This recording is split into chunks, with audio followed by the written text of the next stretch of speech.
Ciryl Gane shined on home soil Saturday when he defeated Tai Tuivasa by third-round knockout in the UFC Fight Night 209 headliner in his native France. This was just an awesome fight from both guys. Gane, I think, really showed a lot of his toughness, his mettle, his heart in there. He gets knocked down for the first time in his career in the earlier rounds and manages to storm back, gets into a firefight with Tuivasa and comes out on the right end of it. I think this is one that raises his stock big time in this division. Not that he has too much room to move upward as a former interim champion and the number one ranked fighter in terms of contenders in the UFC's rankings, but I think this is a masterful performance from him, one he should be really, really happy with, and I think it's going to do a lot for his confidence going forward. But the question now is, where does it leave him? He, of course, is pushing for that rematch with Francis Ngannou. He wants to avenge what is currently his only career loss, but I do not think that is likely in the cards for him at the exact moment. We don't know what Ngannou's situation is with the UFC. Will he resign once he's healthy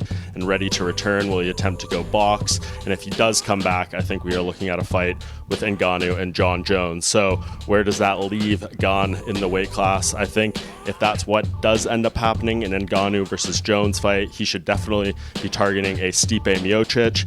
Miocic may not be around though. Potentially he retires. Then I think he looks at the clear, obvious option to me, and that would be Curtis Blaydes. I think that would be a very compelling matchup between these two. Someone with a very strong stand-up game versus a very strong ground game. Of course, we saw what Ngannou was able to do against Gane on the ground.